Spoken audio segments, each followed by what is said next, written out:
દસમા ધોરણના વિદ્યાર્થીઓ માટે આજનો વિષય છે યોગ, સ્વાસ્થ્ય અને શારીરિક શિક્ષણ, જેને આપણે પીટી તરીકે ઓળખીએ છીએ.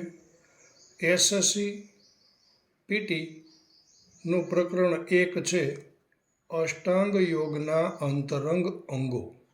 એના વિશેની સંપૂર્ણ જાણકારી છે એ આપણે મેળવશું. યોગ વિદ્યા આપણને પ્રાચીન ઋષિમુનિઓ દ્વારા વારસામાં મળેલી અનમોલ ભેટ છે.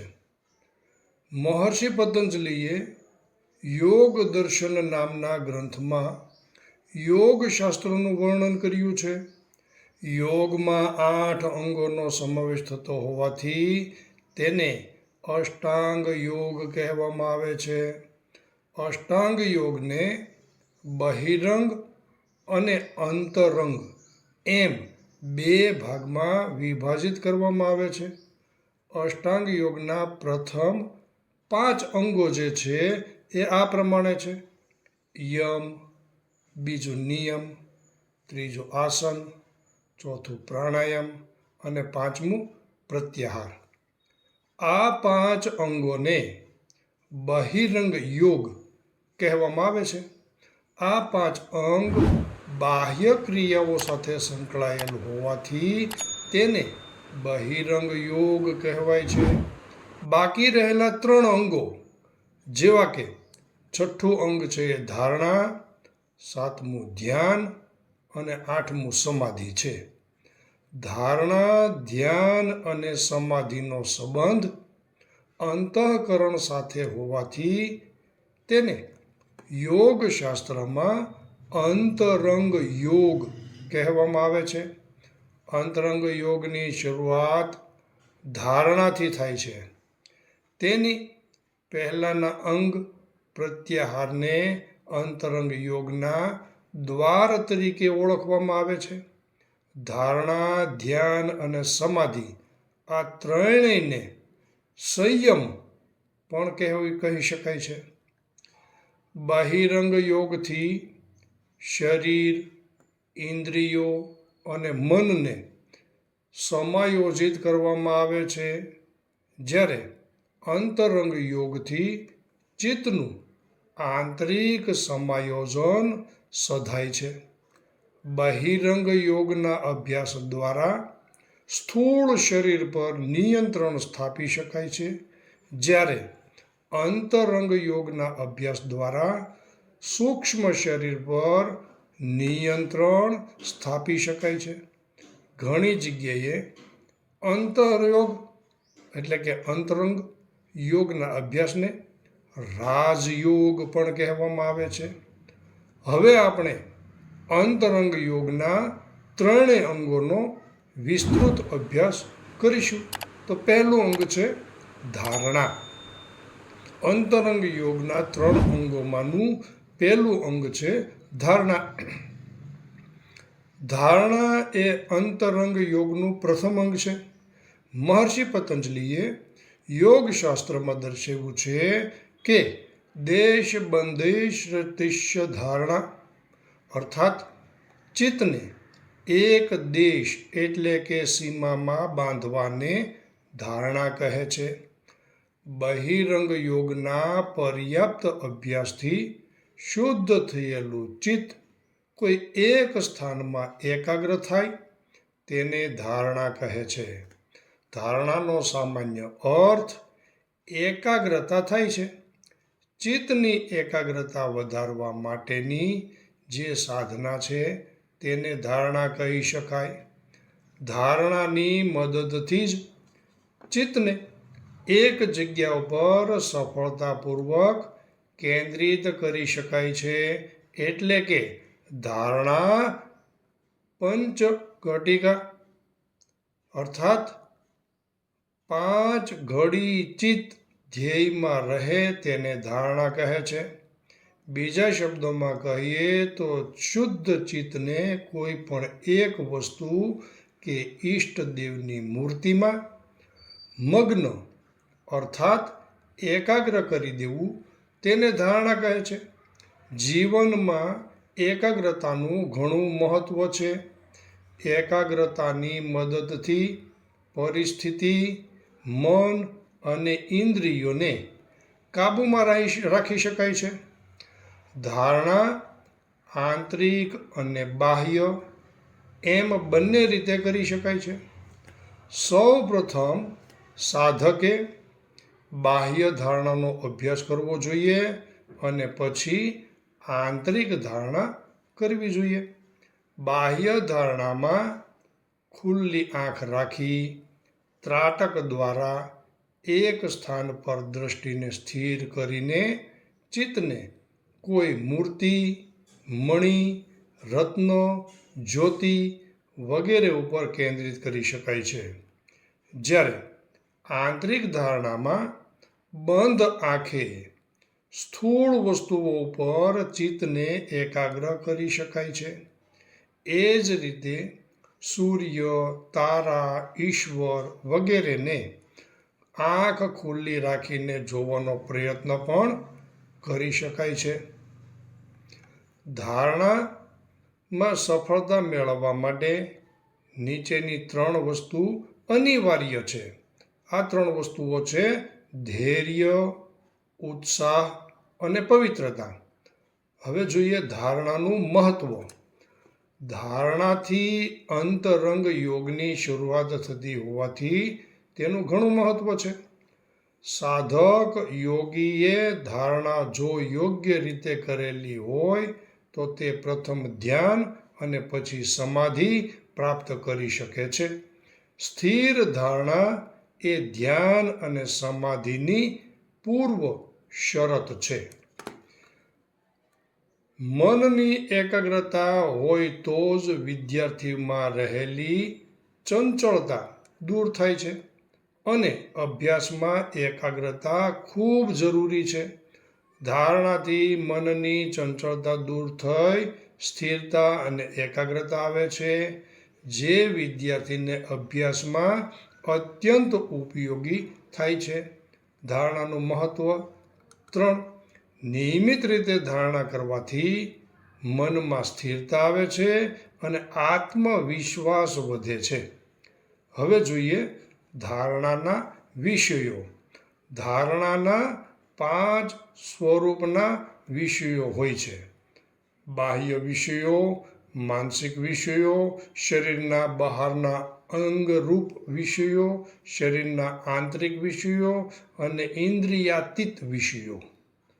હવે આ 5 વિષયોમાં પ્રથમ છે બાહ્ય વિષયો.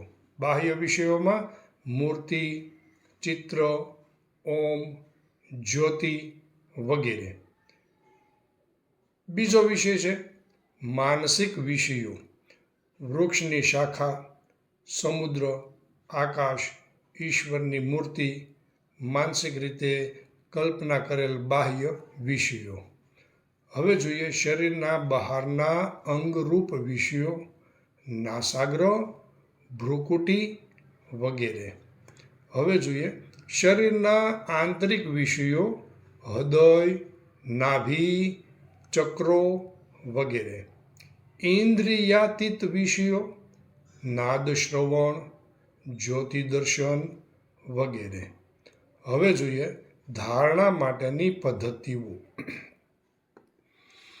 મહર્ષિ પતંજલિએ યોગ સૂત્રમાં ઘણી સુંદર પદ્ધતિઓનું વર્ણન કર્યું છે. એમાં મનને કોઈ વિષય વિચારોથી સતત જોડી રાખીને, 2. કોઈ વસ્તુ કે ઈષ્ટદેવનું સ્મરણ કરીને, નંબર 3. નિંદ્રા દરમિયાન સ્વપ્નમાં પ્રાપ્ત થયેલ સંકેતોનો આધાર લઈને, નંબર 4. કોઈ વિશેષ વ્યક્તિ જે સંપૂર્ણ અનાસક્ત છે તેની ઉપર મન એકાગ્ર કરીને. સાધક એટલે કે ધારણા કરનાર ધ્યેય, જેના ઉપર ધારણા કરવામાં આવે છે તે વિષય, ધ્યેય અને ધારણા એકાગ્રતાની પ્રક્રિયા છે. આ ત્રણેયનું જોડાણ એ ધારણા છે. ધારણામાં આ ત્રણેયનું સ્વતંત્ર અસ્તિત્વ હોય છે. વિષય, ધ્યેય 3 પ્રકારના હોઈ શકે. ષટકર્મમાં આવતા ત્રાટકને પણ ધારણા માટે ઉત્તમ સાધન માનવામાં આવ્યું છે. 1. આધિભૌતિક, 2. આધિદૈવિક, 3. આધ્યાત્મિક, 4. નિત્ય નિયમિત સમયે શ્રદ્ધાપૂર્વક ધારણાનો અભ્યાસ કરવામાં આવે તો ચિત્તની વૃત્તિઓનો નિરોધ થાય છે. ચિત્તવૃત્તિ નિરોધસ્ય, તેથી નકારાત્મક વિચારો દૂર થાય છે અને નાડી શુદ્ધિમાં મદદરૂપ બને છે. તો આ આપણે ચર્ચા કરી ધારણાની. હવે આપણે ચર્ચા કરીએ છીએ ધ્યાન વિષય ઉપર. તો ધ્યાન, મહર્ષિ પતંજલિએ ધ્યાનને 7મું અંગ ગણાવ્યું છે, જેનો અંતરંગ યોગમાં સમાવેશ કરવામાં આવ્યો છે. પરંતુ બહિરંગ યોગના સતત અભ્યાસ પછી જ અંતરંગ યોગ કરવાની વધારે સરળતા રહે છે.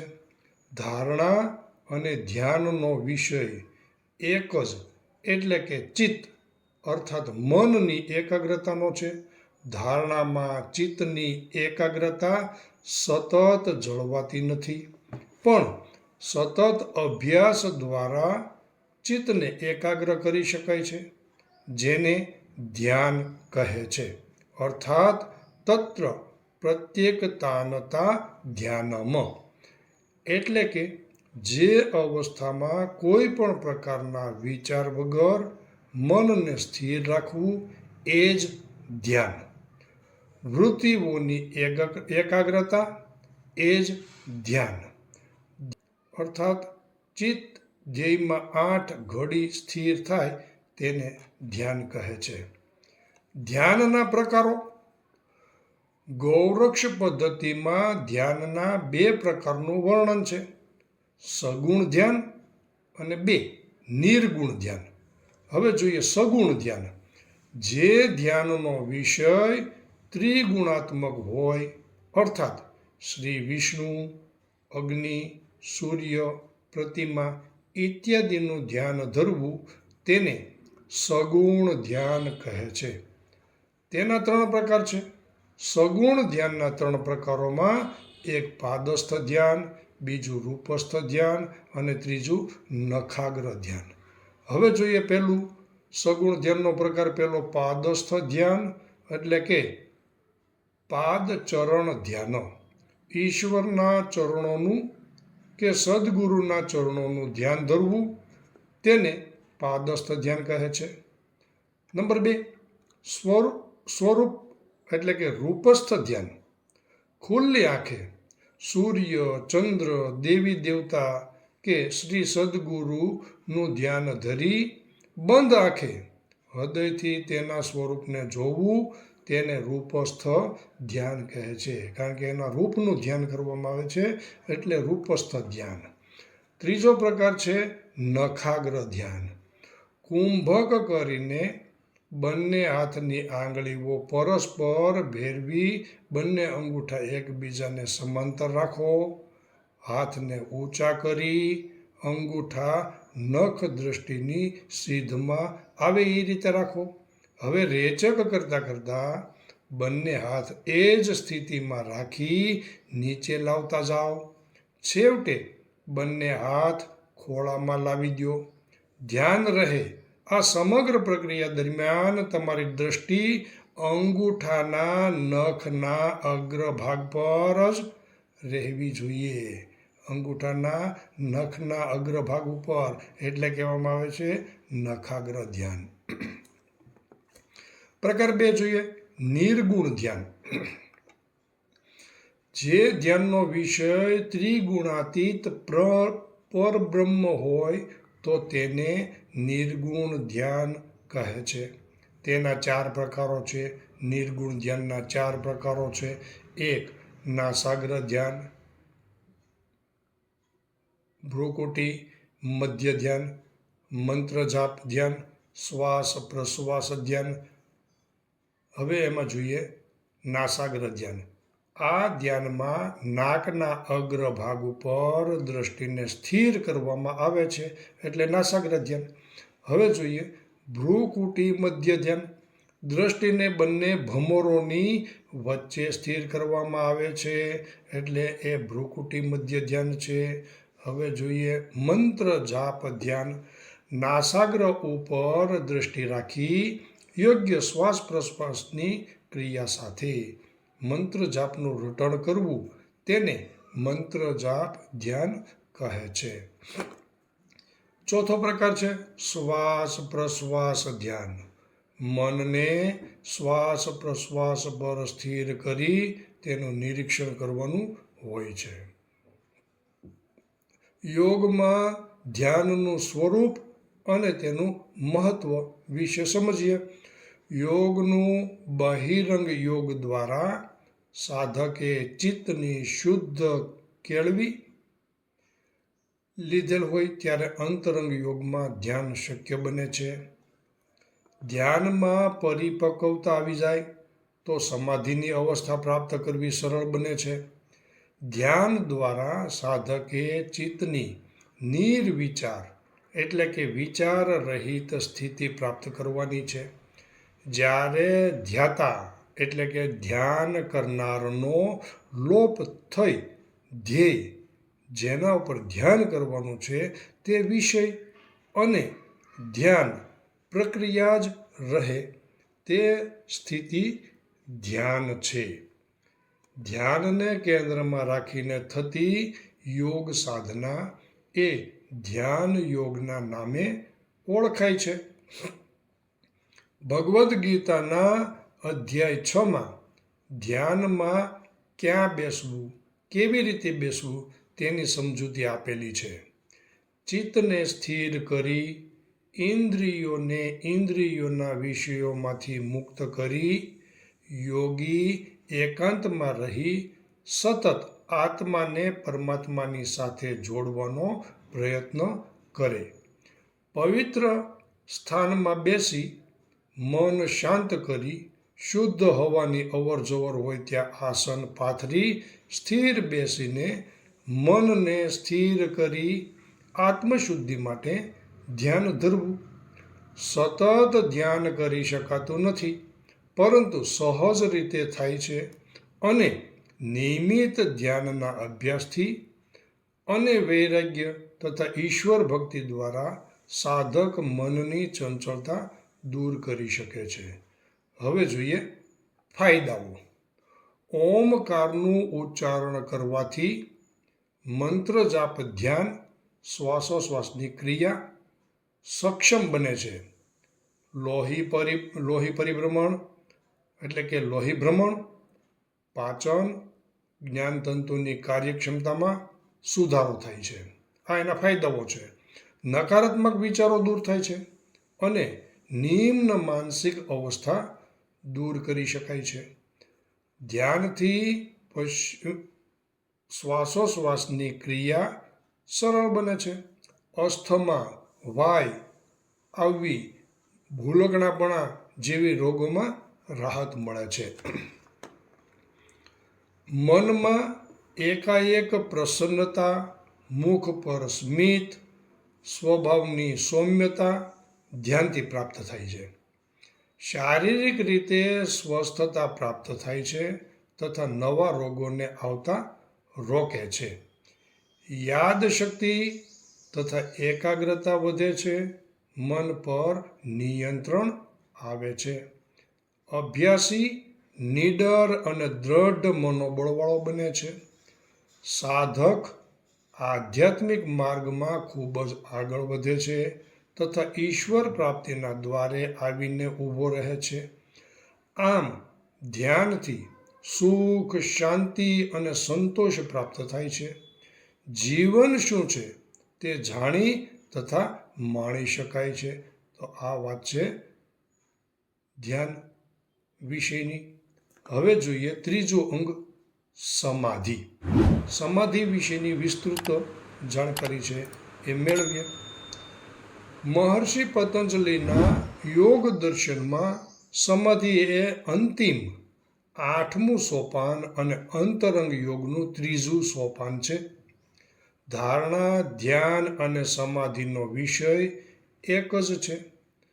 પણ તેમાં વિષય સાથેની એકાગ્રતાની માત્રા વધી જતી હોય છે. જ્યારે ધ્યાતા એટલે કે ધ્યાન કરનાર અને ધ્યાન પ્રક્રિયા બંને ધ્યાનમાં વિલીન થઈ જાય ત્યારે સમાધિ સિદ્ધ થાય છે.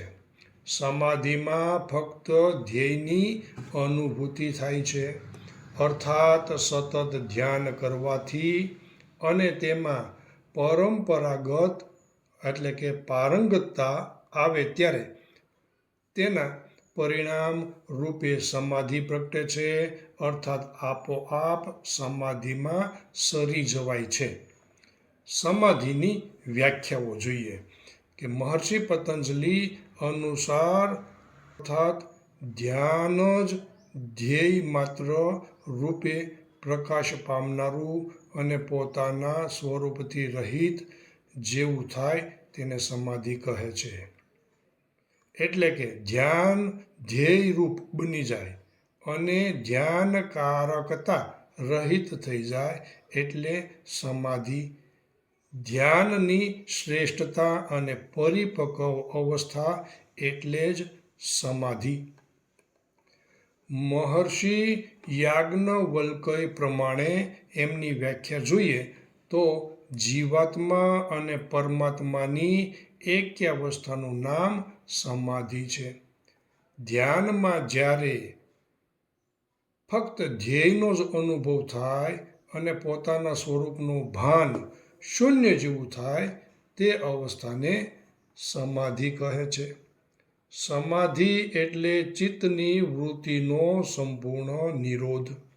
હઠ યોગ પ્રદીપિકામાં જણાવ્યું છે કે જેમ પાણીમાં ઓગળી ગયેલું મીઠું પાણીમાં હોવા છતાં પાણી સાથે એકરૂપ થઈ જવાથી મીઠાના રૂપમાં દેખાતું નથી, પરંતુ ફક્ત પાણી જ દેખાય છે. તેમ સમાધિની અવસ્થામાં ધ્યાતા એટલે કે સાધક અને ધ્યાન ધ્યેયની સાથે એકરૂપ થઈ ગયેલા હોવાથી ફક્ત ધ્યેયની જ ઉપસ્થિતિ હોય છે. આમ સમાધિમાં વૃત્તિઓનો નિરોધ પામેલું ચિત્ત એટલે કે મન સમતાવસ્થા ધારણ કરે છે. અર્થાત મન કે ચિત્તનું અસ્તિત્વ જ રહેતું નથી. બીજા શબ્દોમાં કહીએ તો સમાધિની અવસ્થામાં મન અમન બની જાય છે. મન અમન બની જાય છે. મનનો લોપ થઈ જાય છે. ધ્યાનની અવસ્થામાં અખંડ એકાગ્રતા હોવા છતાં સાધક પોતાની પ્રાકૃતિક અવસ્થા વિશે સભાન હોય છે, પરંતુ સમાધિમાં માત્ર ચૈતસિક અસ્તિત્વનો જ ભાવ રહે છે. પ્રાકૃતિક અસ્તિત્વની સભાનતા દૂર થાય છે. યોગી પોતાને માત્ર ચૈતન્ય સ્વરૂપે અનુભવે છે, જે આત્માનું શુદ્ધ અને સાચું સ્વરૂપ છે. અંતે આત્માનો પરમાત્મામાં અદ્વૈત ભાવ પ્રગટે છે અને યોગી સંપૂર્ણપણે તેમાં વિલીન થઈ જાય છે. અર્થાત તેની મુક્તિ કે મોક્ષ થઈ જાય છે. સમાધિમાં ધ્યેય, ધ્યાતા અને ધ્યાન એકરૂપ બને છે, એટલે કે બ્રહ્મની પ્રત્યક્ષાનુભૂતિ શક્ય બને છે. તે સ્થળ અને કાળના બંધનમાંથી મુક્ત થઈ જાય છે. ધ્યેય માત્રનું જેમાં જ પૂરણ હોય તેને સમાધિ કહે છે. શ્રી સ્કંદ પુરાણમાં કીધું છે કે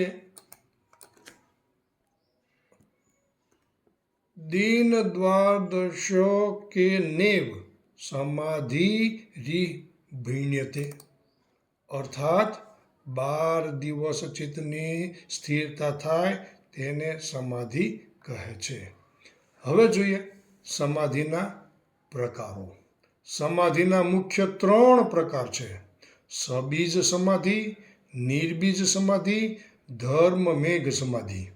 એમાં પહેલો પ્રકાર છે સબીજ સમાધિ, સંપ્રજ્ઞતા સમાધિ કે સવિકલ્પ સમાધિ પણ કહે છે.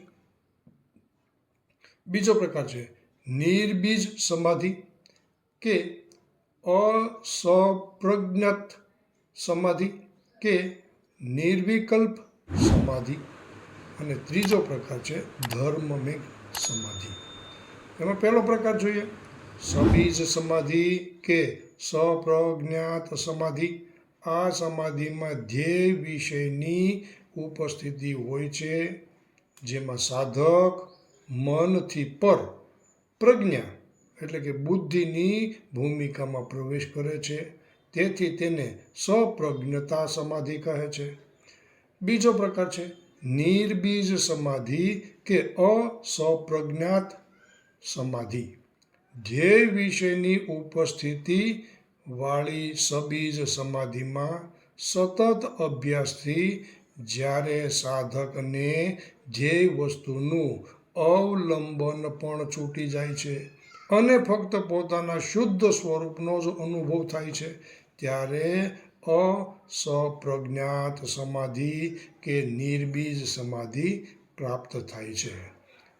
પછીનો પ્રકાર છે નિર્બીજ સમાધિમાં ચિત્તમાં રહેલા સંસ્કારોના બીજ પણ નાશ પામે છે. હવે સાધક જન્મ મરણના ફેરાથી મુક્ત થઈ જાય છે.